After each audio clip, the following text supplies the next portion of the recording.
This is the spot where my daughter shot her buck. We're sitting back in there.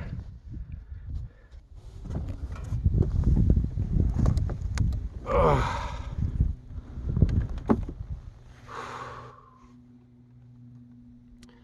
Well, I've looked for about another 2 hours this morning and still haven't found any sheds.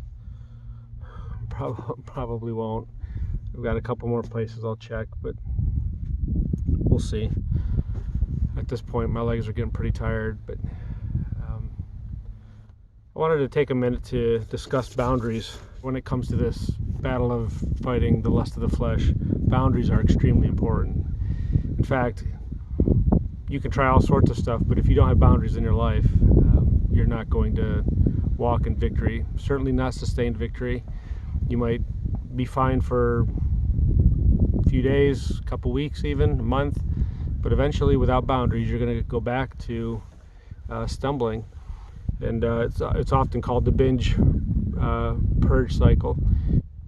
But the very first thing that we did when we leased this property last year was we bought a bunch of posted signs, and we went around the entire property. I don't know, it was like 500 signs or something crazy.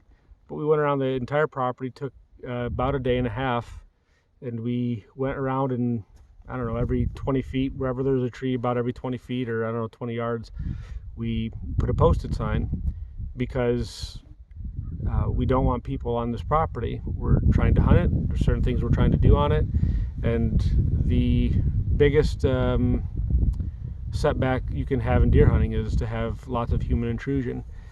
And so we put a bunch of posted signs and created a very clear boundary to this property. And amazingly, we had cameras up all over this property, and we didn't get a single picture of a person that's trespassing on it. And we know, based on some neighbors, that in the past people have. And the landowner told us the same thing.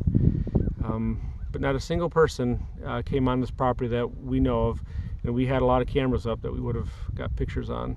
When it comes to your struggle, you have certain things like social media, Instagram, Facebook, texting, obviously smartphones, easy access to internet. And typically those are the spots where people nowadays are falling the most. You don't have to go into a store and buy a dirty magazine or go to the movies and rent a movie like you would have to even 20 years ago, 15 years ago. It's changed. Now you have literally access to all the filth and garbage you could possibly imagine right on your phone, and you can do it in the secrecy of your own bedroom, your own home, your own wherever. As long as you're alone and you have a smartphone, it can be a massive stumbling block, as it is for many of the guys that I walk with. And the only way to protect those avenues of falling is to have boundaries, to put proper boundaries around them. I think of the story in the Bible of Nehemiah, and he's serving a king in foreign land, and he gets a report about Jerusalem and how it lay in ruins, and he's deeply disturbed. And so through a series of events, he gets permission to go back to Jerusalem and rebuild it. And it talks about him going back, and he gets back to Jerusalem, and sure enough, it's as he found, or as he was told. And the very first thing he does is at night, all alone, just him and his horse and a couple people, but no big fanfare with a bunch of the people that still lived around there or in the city, even though it was fallen down. He goes around the perimeter of the city, and he checks the walls. The very first thing Nehemiah did, before he even tried to rebuild the city, is he rebuilt the walls to the city. It's quite a fascinating story, actually, of how they did it. But he mustered up the people, and the very first thing he did was start rebuilding the walls. Nothing on the interior. He didn't get worried about the houses and the commerce and whatever other buildings might have been in the city. He worried first and foremost about the walls, because he knew it didn't matter what he did on the inside of the city if he did not put up proper boundaries around the city of protection, that the enemy would come in and destroy what they were doing. At one point, it literally says that they had a tool in one hand and a sword in their other, because it was the moment they started putting up boundaries around the city and they started rebuilding the walls.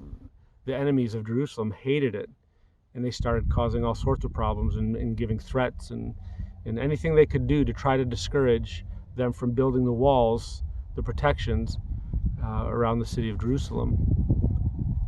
It's the same way with our phones. It's the same way with our computers. It's the same way with any area where we know that causes us to stumble up.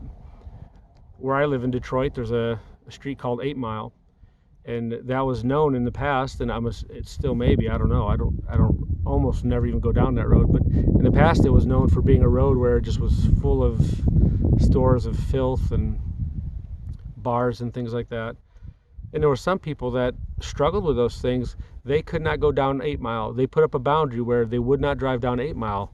That was a place that was forbidden for them, because they knew if they did, they would end up stumbling by going into a store that they shouldn't have. On our phones, there are all sorts of boundaries that we can put up on our phones. The thing that I use on my phone, my computers, and my kids' computers, my office computer, is called Covenant Eyes. I'm not endorsed by Covenant Eyes, and I'm not advertising for them, except to say that they have legitimate accountability protection to put up boundaries on your phone. My phone takes this, I believe it's called screen accountability, and it takes screenshots I don't even know it, like every 7 seconds or something like that. It's good for me not to know. But anything I do on my phone, it's keeping track of, and they have a way of doing that where they know that if I go somewhere I shouldn't, it has a way of doing that. And of course, it sends a report to my accountability partner, which we'll get to in another video. But I've instituted boundaries in my social media because I know if I don't, I may survive for months, but eventually, under pressure, getting in a fight with my wife, being alone one time when the enemy's right there to tempt me, I could go back on my phone and I could get into something that I know I shouldn't. And then, of course, all the success and victories that I've had now seem like distant memories, and I'm stuck in the shame and condemnation of what I've just done. And I don't want to do that. A lot of people don't like boundaries. They hate boundaries. They feel like it's a prison.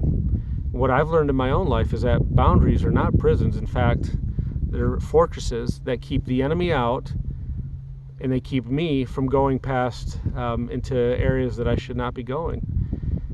And if you're going to find victory in your life, in the area of pornography and the lust of the flesh, it is vital that you have boundaries, because if you don't, I can tell you by experience, eventually you will stumble.